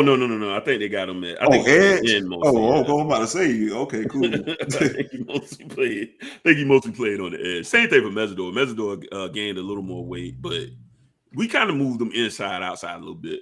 But he was a disruptive guy. He was he's like on their all conference team and whatnot. Good depth addition. Nothing I'm like gonna get excited about, but I do think he's a guy that we could bring in and get some good snaps out of him in the rotation. I mean, they don't want any of these guys. Their ideas for none of these guys to be playing on more than 20 snaps, anyways. Defensive line, yo. Ideally, yeah. Unless you just got a guy, right? That you just can't pull off the field.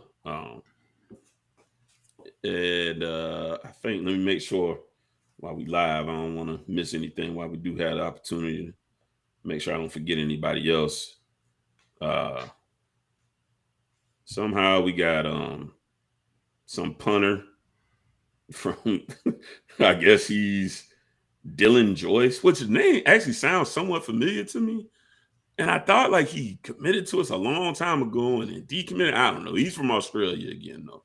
We got us another Australian punter. I don't know if he's 31 or whatnot yet. Stay tuned when I get you a little more information on him once the smoke clears a little bit. As far as our actual signings today, and I'll make sure I do a live double check. So far, no surprises outside of obviously we already spoke about Kermani. Still waiting on him to sign wherever he's going to end up signing. Everybody else has either signed or we are only people we're waiting on as of right now is Francis Mauigoa. He's supposed to do his at around, he said 11 Hawaiian time. So he flew back home to be with the family. His brother's there as well. Shit, I mentioned to you guys. What's the I don't know hours what on time that? We'll be up all night waiting on that one. That's gonna be the next morning. Like PM, yeah, it might be like 8 p.m. I don't know Hawaiian time right now, but he flew home to be with the family for that one. His brother is also at home. His brother's a guy that I mentioned on the previous show as a possible transfer linebacker, middle linebacker. Definitely brings a good frame and experience. Would be a good addition, I think, to our room in general. That room just has to get older, more physically mature, and a little more football IQ out there. As long and as well, just like physicality. Like if you look at a guy like Corey Flagg is a good football player. He's just limited in his particular, skill sets just because of his body, his frame. He's a little more shorter, squat guy. He's instinctual, but he's not going to be the best sideline to sideline kind of guy. But yeah, outside of that, I think everybody else, as of right now, paperwork's in. Nothing too crazy happening. Like I said, Damari a little bit later. Still waiting on Conrad Hussey. And I believe that does it, man.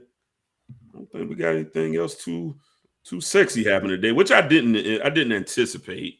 I didn't think. I think the wave kind of, the second wave we was talking about for a while now was going to lead up until this early signing day. I haven't heard any whispers in any type of like, oh, it's going to be a surprise on this flip or that flip. We might get this guy. I can even say, I haven't even gotten any of those messages over the last couple of days. So right now, as with Kermani committed verbally to the class, we still sit at, I believe we're number 4 on the 247 composite. 4 or 3. One of the two. Either one, yeah. Top 5 right now. Obviously, Kermani's affecting that number. So we'll see if he does remain in this class and keep us up there. Even if he does fall out, I don't do that's what I was saying earlier, but I was muted. I was like, bruh, I have no idea how to do this class calculator shit. I figure it out. I never took the time. There's a feature on 247's website. You just go to class calculator and you just type in people. Add in people. Yeah. Oh, okay. Because I was like, bro, I've never done that in my life. And so I was lying. I was like, bro, I've just never done it. I never done this shit. I don't know. Hey DJ, don't. You can lie and get your hopes up all you want to, bro, but that shit ain't gonna work. Said the super chat. Said sick what the receivers were bringing in. You could play QB and be an All-American. They all create major separation. Nah, you got to get it to them motherfuckers too, though, bro. We just seen them. Yeah, like basically saying this. We got a bunch of killers at receiver. Nah, it don't really work like that. We got some killers at quarterback too. We got back to back. Like, oh yeah. Kids for sure. Yeah, the kids coming in. Well, yeah. If you look at that from that aspect, the kids that's coming in with the receivers, they'd be good. But as far as right now, yeah. I mean, if you look at it from that aspect, if it's Mertz, I don't think it's gonna be Mertz. I think we're gonna bring in another guy here. They still working their thing. We'll see. After these bowl games, we'll see if Shane Matthews is true and honest about what his information with the guy they really after still playing the bowl game. I think they bring in 2 guys, to be able to compete for that spot next year. But you just need a stopgap guy. And if it is just Mertz, right? I think Rashada beats him out. Keep it a bean with you. Yeah, and then you just ride out. That's just what it's gonna be. Unfortunately, I mean that's what you're Yeah, saying, but I've been there. See, but you do that, which I'm cool with. At the same time, as a coach, you do that. You ride out, you take loans going to year 3. At the same time, it's gonna be some L's in year 2, and there's gonna be some unhappy people in year 2, depending on how the season shake out. So you go put yourself in a tough situation to have a decent ass turnaround in year 3 with that. But it could be a development situation where you take your lumps year 1 with him, and then you cook from here on out. Right now, he needs somebody into the portal that's interesting, right? Because who you got? Unless like Shane Matthews is right, and one of these guys is still playing a bowl game into the portal. But I mean, Mertz is what you got is availability wise. Kate Hurd. I mean, who do you like? All of this is terrible work outside of Grayson McCall, Sam Hartman. Some of these guys decided to stay at their programs or go pro, but ain't a whole lot of options right now. And if it is Mertz and one of those, and Shane Matthews is wrong, give me Jay and Rashada, and we'll figure it out. But I think the expectations get lowered. And with Scott Strickland, who hired him, this is his first major hire. It's with the football program. I think Scott hired Dan Mullen. I apologize. But I don't think this is a quick thing. I think it's a rebuild. So if he struggles next year with a freshman quarterback, I think the expectations would be a lot lower if it's Jay and Rashad at the helm. But I think he could beat out Mertz. Mertz is just not impressive, like from any standpoint. He's not got another super chat. Decision making is terrible. Completion percentage is terrible. It's like Tell Bryson that. He made a logo. He was one of the first ones. I remember that when they started doing NIL, because I remember seeing De'Aaron King on the recruiting trail now, like out of high school. He would have got a lot of NIL money if that shit was popping in. He would have got a big duffel. I remember, yeah, him and King was one of the first 2 logos I saw. Real quick, another super chat from the homie Hayes Gaming says, what's the buzz on Silk Kid? When his recruiting picking up, any offers or visits planned? I guess talking about your son. Man, he's so far away from that type of shit. Yeah, I was about to say, yeah, how old you think his son is? He's so far away from that type of shit, man. I hope he's, has that opportunity to do that shit, man. We praying for that type of situation, but he's so far away from that. I'm just letting him enjoy life and, do it how he want to do it, bro. I'm out of the way. You know what I'm saying? I hire coaches. I already talked to him, man, at the FSU tailgate, man. He gave me a little insight. Put him to the side a little bit. I know better than that. Just like I couldn't tell your kids nothing about oh, no, you definitely couldn't. Me cross-eyed. Boy, what wrong with you, boy? Them kids, they go harder than I do, man. It's crazy because my dad is a Gator fan, right? It's wild. My dad and my brother Gator fans. I'm pretty much like Trey. So yeah. So after the game on Saturday, my dad had came over to drop off some Christmas presents and shit. And of course, UF had played. As soon as he walked through the door, man, they was on his ass from the beginning, man, talking about the game. They didn't let him get in good. They was only talking about the game. Rightfully so. Yes, sir. The kids have a lot of fun with it. He's enjoying life, man. He'll get to that point. You know what I'm saying? I'm pretty sure like CJ waiting for the same type of moments, man. But bro, like when it's your kid, it's different, dog. Like I don't. You cherish you cherish the little shit, the process of it. Yeah, no pressure from me as a pops, bro. I'm just there for the support. I hire people to do that shit, so I ain't got to get mad at them. All right. And did I have anything else? I got a last little take in regards to FSU's recruiting class. After Keldrick Falk decommitted, they're currently ranked 21st within the composite. But the thing with that, they only have nasty shit. It is. But the thing is that they only have 15 commits from the high school rank. And if you're gonna do a mixture like 15 and 17 commits and then mix that in with the portal rankings, that's perfectly fine. I'm cool with that. And just looking at the class, I'm okay with the class. If you go by some names, just give you a couple guys that stand out to me. Of course, Lucas Simmons, I think he's going to be a pillar at your left tackle. Wish we could have flipped him, man. I wanted him down the stretch. Yeah, Lucas a baller. I think he's one of the guys that Atkins has been trying to get these last couple of years. You go back to the kid from Georgia, I forget his name, just that entered the portal over the summer. This is your true left tackle, so to speak, right? Something Atkins hasn't really gotten within Lucas Simmons, like your blue chip clear left tackle. I think he's that guy. Blake Nicholson, your linebacker, plays both sides. Van Drevius Jacobs, he led the state of receiving touchdowns. I think he's a really good get. And of course, Hakeem Williams. My only gripe with the staff is if we want to take 15 to 17, we have to be more so. We have to be better within the blue chip. We need better rankings within if we want to get 15 to 17 guys, because you're only going to, when you get that limited of high school kids, your ranking is only going to be so high. Did that freeze up a little bit? Yeah, you good. You good. Okay. Video wise. Yeah. Okay. All right. But yeah, when you get 15 to 17 kids in regards to that's only your ranking can only be so high, but you got to do a better job of identifying again the blue chip guys, those 15 to 17 guys, especially when we want to take the step that we want to take in regards to, competing on the national scale and just, get out of that hump of the 9 to 10 wins. You want to get better. You want that to be Mike's ceiling. You want it to be the true FSU ceiling in regards to just competing for the playoffs. So if you want to do that, I think you got to get better in the high school ranks to get better blue chip guys in regards to that 15 and 17 ranking. And then, of course, do your thing in the portal for your fillers. So if you do that, I think you could be okay. I think that's a formula you can go by. 15 and 17 within high school, 7 to 10, depending on the year within the portal. That's cool. You just got to hit your high school guys and him at a high rate. And that's all I got on that. Hey, subscribe, hit that like button one time for Alan Horne and State Farm Insurance for powering us, supporting us, holding us down at the Roll Up Network. Give my guy a call at 706-692-2888. He insures the state of Florida, Georgia, Tennessee, and Alabama, right along that belt. For shizzle. What do you guys think overall? Like, I expected some fireworks from Deion today. A little underwhelmed. It's a little different, man. It's different. And also, Deion, he didn't have a last weekend as well to kind of be in these guys' face because they played in the Celebration Bowl on Saturday. We got to talk about Celebration Bowl a little bit, too. All right, bro. That MEAC shit ain't no hoe. And even though it broke up, I wish that the MEAC would have stayed together, like the heavy hitters, because when FAMU, Bethune-Cookman, Hampton, and all those others, we was kicking the SWAC ass even before that.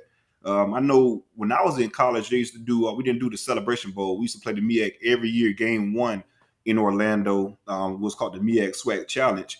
And we pushed their shit in multiple times, man. And then I know the MEAC overall has been killing the SWAC in that MEAC SWAC Challenge.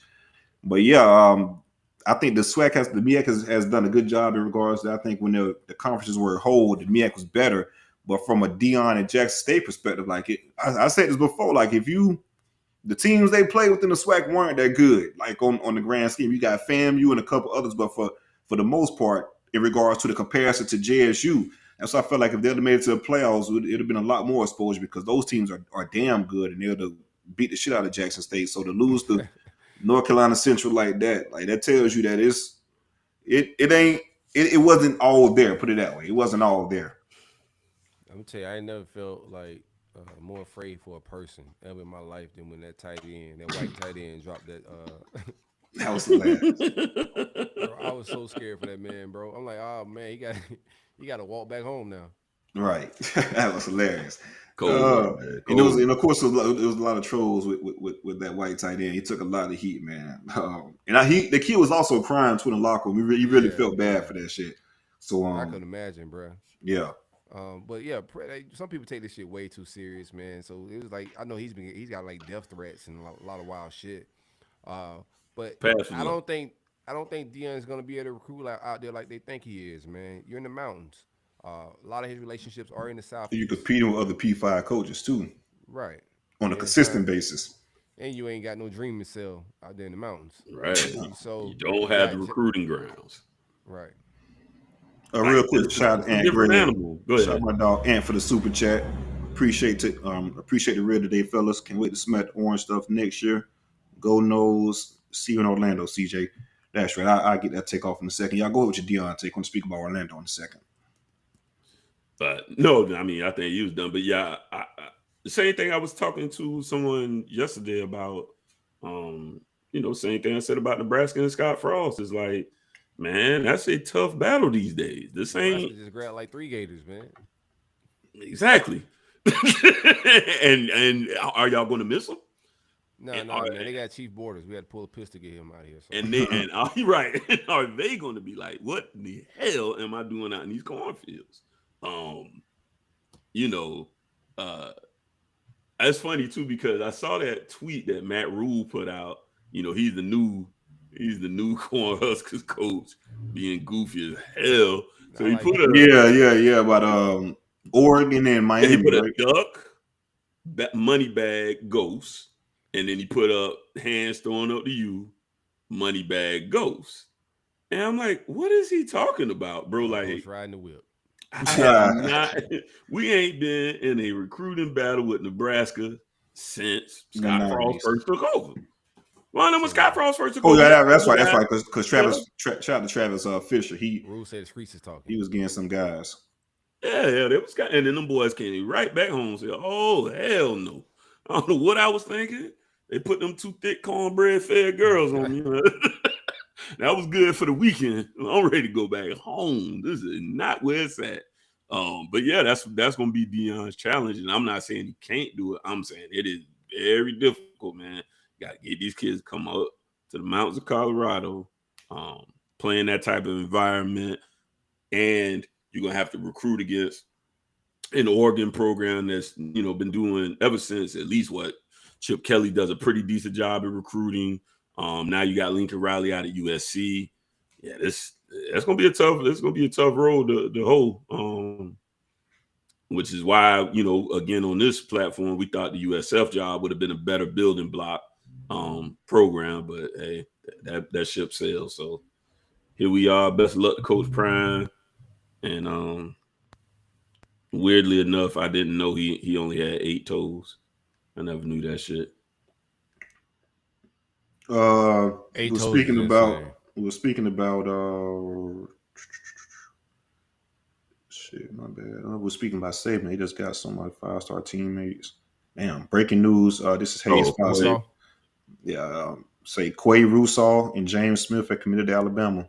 Running down on them. Saban running down on shit, man. I felt good about both of those guys coming down the stretch, but then it started sounding like an Auburn, Alabama battle. Yeah. People thought Auburn was going to probably pull off an upset with Hugh here, man. But, man, it's just about that time. I think he's about to, like, close out crazy. I don't know if we can finish on Desmond Ricks or what. Saban got a hot hand, so I'm going to go ahead and concede a little bit, bro. We'll see what happens. But got some more little bullshit, man. Speaking about even though he's still young, we was talking about the hype and all that shit, and portal players kind of parlaying on stuff. Travis Hunter said he will announce his transfer commitment once he reaches 100K subscribers on YouTube. Man, get the hell out of here. He's currently at 72K. Like shit like that, bro. Go unsubscribe. I'm about to unfollow. Yeah, exactly right. That's the one thing. Unsubscribe. That's crazy. That's the one thing I am not finna do. Y'all children not about to get me to run over here and tell my look. I wasn't gonna watch you no way, man. So it don't matter. Floor. I don't care. Whenever you're ready. I do not care what school you go to. I am not watching your videos. They ain't for me. These kids are something else. But last thing I wanted before we get up out of here, Ant pretty much reminded me, make sure if you guys are no fans or if you guys are going to the FSU bowl game, make sure you guys grab a tailgate ticket. You can grab the ticket at my it's my pinned tweet on my Twitter page is CJ Wilson 850. You can definitely grab it there. Next show we'll copy and paste it in the comments so you guys can just grab there. But definitely want to grab your ticket ASAP because once we hit a ticket threshold, which we're pretty much close to, going to shut out tickets and it's going to be out of gas. So you want to grab the ticket now while they're still available. It's better to grab them. People say it's better late than never. No, it's not better late than never when late is, how can I put this? Late. Sometimes late is too late. Yeah, right. Sometimes late it's too late and that bitch gonna be shut down. Yeah, right. Better I might pull up, man. I'm just go with the flow of life. I might pull up. Oh yeah, definitely. Might not as well. Give me that date one more time. Might not as well. The 29th, next Thursday. Oh yeah, I'm off. Yeah, they shut us down. So I might pull up for sure. Oh yeah, for sure. Yeah, definitely. Come hang out real good. I just found that out last night. Yeah, so I'm not. We shut down that day any damn way. Okay, bet. I might hit that on the way home. Y'all making it hard. Y'all making it tougher than I thought. Yeah, I thought. Bro, it's gonna be a good vibe for sure, man. Like, I might pull up. It's gonna be a really good vibe. Just so if you guys in the area, definitely grab your ticket. Big Sooners. I might give me an old. Oh, who y'all got? Oklahoma? Yeah, Oklahoma. Ooh. Yeah. I actually think y'all gonna bust them boys up a little bit, to be honest with you. Yeah, we should. The defense It's like is a 6 or 7 win team, bro. Like, how we get Oregon State with 9 wins and they give these boys this shenanigans game? Right. Literally flip-flop. They're 9-3. Yeah. They did not win matchups like that. I do think the portal action is about to pick up after today's, findings and roster shifts and scholarships being taken up. We're gonna see a lot more portal decisions from players and coaches being a little bit more free, little loosey goosey with the offers in the transfer portal. At least from my side. What's up, bro? No, I was gonna say. Speaking of, we had a couple other guys that ended up with landing spots. I know we had got one more sponsor to holler at too. Before we get out of here, already, Alan Hay did end up landing at Temple. Kamari Rogers, he went back home and he's with Mississippi State. So good landing spot for him to get back in the SEC. I don't know if I spoke on Tay, but Tay's at Maryland. Yeah, I did. He's at Maryland. Yeah, and Thad Franklin is Maryland to risk it. That's one thing about Maryland. Oh, for sure. Shout out to Mike Lockley out there. Yeah. T2 went there, then T2 went to UCF, and now he's shopping his practice film, man. I hate to see that shit, to be honest with you. That was a 5-star kid, man. I really hope he get his head on straight, because I just don't imagine it's got to do with some complete diminishing of physical skills. Right. So, anybody can get close to him that can get in his ear and, maybe mentor him and help him get some counseling or something, because this don't make no sense to me for a 5-star kid like that we already heard there was some red flags coming into the commitment, down to signing day. And then now he's just been all over the place. And now you come back home to Florida, you never play and you got to shop, practice film and you're back in the portal again. It's just, I don't know, it seems crazy to me. So, best wishes to that young man. And Thad Franklin ended up at Louisiana Monroe. The not so raging Cajuns. I don't remember what they are. They're some kind of bird, I think. I don't know. Whatever. He went to Monroe. So Mud Dogs. And Mud Dogs. And Jalen Harrell ended up at UMass. So for all that talent, all that talent we had, all that talent, man, with the previous staff, not putting none of this on this new staff. They ruined them boys. But it ain't gonna happen no more, man. So that's why I think you don't think this last year's film hurt the boys a little bit. I think they suck, man. No offense. We'll see. We'll see. I'm not trying to be mean. One thing is like for true. Like Miami has out recruited both of our programs the last for Florida State and Florida. Y'all have out recruited us the last 2 5. cycles. No, probably more than that. Think so? I can go look. Probably I'm listening. I know y'all beating Dan Mullen ass. You know what I'm saying? Like we was taking L's. But as far as recruiting, I don't think that's the issue. We'll see how the development goes. But I think you guys have landed more 5-stars than us the last 10 years.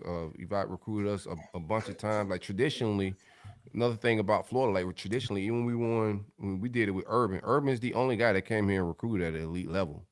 Mm-hmm. Spurrier wasn't grabbing top 5 classes, or anybody else have done it. I think Urban Meyer is more of an anomaly than anything. Our boosters have never really traditionally been heavy in dropping bags like that. So to be real with you, just give it just all the way plain. Like you look at the tradition of Florida, where we spent our money at quarterback. That's been the tradition of Florida. We got a 5-star both classes. I want to see how we finish up in the portal here, but they seem invested in the quarterback position. And then we're gonna have to find and get more boosters involved in this type of stuff, because traditionally we haven't been as heavy as other pros. We've been getting beat out for this type of stuff because our fan base and our boosters are used to Spurrier going out X and O coaches. We got some studs, but you look at those guys, man. We weren't recruiting at a top 5 level like that. Well, I know damn well in 2013 y'all kicked our ass. That's the first one I went and looked at was 10 years ago. We was number 13. Y'all was number 3. 2013 is who? Who was 2013? That I don't know. I just know Al Qadim Muhammad was our best recruit in that class. 4-star guy. That'd be Muschamp or some shit. Like if I'm thinking like, yeah, nah, that was Champ. That had to be Champ. Yeah, in 2014, Florida State was 4th. I mean, it was whooping y'all ass until like I think let's say 2017. That's when Jimbo left. Yeah, y'all were 9th and we were 12th. That was 2014. I think that's that golden first class might have been somewhere up in there. I mean, we ain't got to go through each of them. I was just curious once you said that. I was like, really? I don't think not like in recent history. Yeah, recent history, like the rosters we have now for sure. But Muschamp was our last elite recruiting. Jesus. So I expect that from Champ. And then Champ shit was heavy, just DB. We got like all defensive players in that class, and we was missing offensive skill position, offensive lineman, and but I think he got an elite quarterback, if not 2 that class. I think we're Brissett, bruh, and Driscoll. Bruh, 2015, Florida State was 3. Y'all was 21, and we was 27. And what year is that? Yuck, 2015. Ugh. That's some nasty. Give me the names of that 2015 class FSU, because I don't know. Let me see. Let's see. That might have been the start of. All right, we got Derwin, Josh, McFadden. Okay, it was the year after that. Okay, that was George Campbell, Jacquees Patrick. Yeah, it's pretty good. Yeah, I thought George Campbell was gonna be Randy Moss or some shit. Boy. Yeah, that be supposed to be the truth, man. Campbell's supposed to be that guy. Yeah, I mean, go to show. There's always gonna be a few misses here and there, but yeah, damn good class. Class. Anyways, to your point, whether we would, I guess I can go and see. I still don't think we outdid y'all most in the last 10 years even, but back to that point I made about A&M, I think it's still it's about evaluations and culture and development as well. You're gonna have to hit on like I said, a Tommy Kinsler. It's a 3-star, right? But your team had him high on the board. My team had him high on the board. A couple other guys had him, say, hey, this is a kid that's probably a little underrated. So you got to build the top of your class with some elite talent. But just like a name we just mentioned, they don't all pan out. That's just not what it's going to be. What you want to do is stockpile enough so that the ones that, the minority that don't pan out doesn't put a huge dent in your program. And then you also got to find those 3s that's going to help lift the floor of the program. So that's just my take on how it basically all comes together. For sure. Now with you. One time for MVPsports.ag. All my gambling folks, I know y'all betting for whatever standings you got going, NFL or bowl games. Hit up MVPsports.ag, 100% match deposit on every single deposit, not just your first one. Every single deposit if you use coupon code roll up. Maximize your winnings, man. MVPsports.ag. Check them folks out. That's a dope thing to have, man. Already, we out of here? Where we at with it? The match is nice, man. Where we at with it? I think that's it. Unless we got any more breaking news. I'll check y'all timelines real quick. Got one quick question for CJ. What do you think? Like, I know you guys got like 15, 17 guys. Do you think you guys add a bunch more on National Signing Day, or what's the vibes for? Nah, I think yeah, they done. They'll focus. They're done. I don't see any gyms kind of popping out because like we had this conversation earlier on the pod where like we had this December signing. Say if the portal wasn't here, that February signing where you have a lot of staff trying to figure things out, I think that's pretty much dead now, man. They're going to look to the portal to fill those type of guys out. So I think we're done unless you got a guy like Cromartie or something like that pushes those type of guys that push it to February. I think the majority of the big schools would be done. Man, money about to run it up, bruh. If he pushing that bitch to signing day, no, I don't think he will. But if you do, that'd be crazy. I think he's gonna push it to. I don't know how far he's gonna push it, but they'll just use him as an example. Now I don't know. It could be shit. Like the latest word is according to Gabby is there's some real smoke about the Deion thing, but he mentioned Bama and Florida, obviously. But he said Miami, say they still feel good. But I'm not going back around and circling that again. They can feel good rather than not. I feel uneasy as a fan, just from a fan perspective, whether we land them or not. Just seen the type of shit before. This shit is so dead right now. Most everybody has decided, right? With him just chilling right now, dog. You talking about somebody in a driver's seat or some shit? He living up to the name, man. Money McClain, man. Money McClain. We'll see how it all plays out, dog. But I think he's driving that bag up a little bit. And we'll see. If you're a coach, CJ, you the coach of Florida State, and you're in that position, you might reveal a little bit. Money CJ.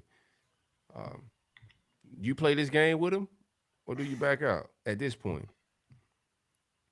I think that's tough, man.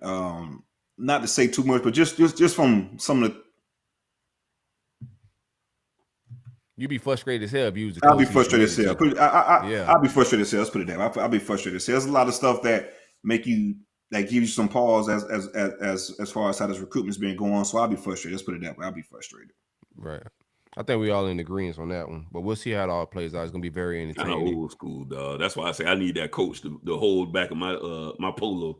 Cause I'm gonna be the one chopping at the bit saying, get him the fuck out of my office. I ain't got time for this shit no more. As I'm saying, I don't want to play these games no more. I just don't, man. We done been to your school. I done did a speech at your school. Happy birthday. We didn't do that part. I refuse to say. I wasn't gonna sing happy birthday. You seen my loafers. I wasn't saying no happy birthday. I sent the cards though. I did send the birthday card to your mama. Couple more big three transfers before we move on a little bit. Emory Jones coming to Cincinnati, and Lorenzo Lingard is going to Akron. Yeah, shout out to I think that's a good. He went to Akron. I thought he went to. That's what Taylor just said. Akron for Lingard. Emory Jones. You still count him after 2 transfers? Yeah, I know we got to keep up with what these people doing, man. Herm jammed my dog up. Now my dog get another shot. Big Herm, he definitely jammed him up, man. He didn't get a fair shake out though. He didn't get a fair shake. We'll see what. Is the commitment video out there? I think it was Eddie. Emory, like I said, Emory, and he did that video. We'd have side him for the shit we were just talking about. Yeah, all right, bro, relax. Yeah, move low key and build. Right. I think we lost 3 to Nebraska. We lost Chief Borders, Corey Collier, former 5-star, if not borderline 5-star defensive back out of Miami, Palmetto. Yeah. And also Ortiz, the long snapper that Ruiz wanted to pay so bad. Damn. He paid other people, paid the kid at Ohio State the other day, softball player. He should pay this kid now too, man. He might. No Gator conflict of interest there. Yeah, you know how he is. Petty, man. Mr. Petty. Petty and ego, man. You gotta kill the ego daily, man. You know that, man. You gotta kill it, bro. And rich. That's just like, oof. Good part today, fellas. He got time and money. Yeah, great pod, man. Any shout outs? Yeah. I meant to do it at the top of the show. I'm glad you said that. 2 real quick. 2 to 2 of the most influential women in my life. I want to give a huge shout out to my sister. She's the biggest pain in my ass that you could ever know, but I love her to death. And one of the strongest women I know on this planet. I can say that with no doubt in my mind. That girl has been through a ton of traumas, and she still stands strong. So I just want to really give her a shout out. And today's my mom's birthday. Happy birthday. Yeah, happy birthday, Mom. I meant to do it at the beginning of the show because I know a lot of times she'll tune in for a few minutes at the beginning. So I did forget, but I ain't forget about you, Mama. Love you. Thanks for bringing me here. Y'all boys got anything? Nah, man. Shout out to all the people who put up to the tailgate, man. I can't wait to hang out. Already. Even y'all boys, we all pull up. I think it's gonna be a good time. Can't wait to get to Orlando. Shout out to all the roll-up fans, everybody holding us down on the timeline, engaging with us, engaging with the roll-up account. We're gonna retweet all y'all memes, all y'all funny shit. Just tag it. Shout out to my sister as well, man. My sister got her penning from South University this past weekend as a BSN, RN, however you say that. Just dope stuff, man. Also very strong little girl, man. Grown ass woman now, but it's my little sister forever. But it's just that's the only shout out I got, man. Just shout out to the roll up fam. Everybody holding us down, man. Are we doing a no cap style show Sunday? What y'all want to do? Yeah, let's do it. Bring the fans on. Yeah, I think so. For signing day, Larry, are you good, right? We were supposed to discuss Sunday. it. Okay. Yeah, Sundays I'm cool. Yep. Yeah, we get that time out to you guys soon. We'll have a no cap signing day. I know a lot of people been asking for another no cap, so this should be a good one to bring it for as far as the signing day, good or bad. FSU, Miami, UF, come join us. Let's talk about it. Talk about big dogs everything, again, baby. all the vibes, everything y'all seen on the timeline. If y'all got takes about the spaces, everything that y'all see going on in the Big Three dynamic, is going down on Sunday. No cap on Sundays. You already know the vibes. Taylor gang. Let's get up out of here, bro.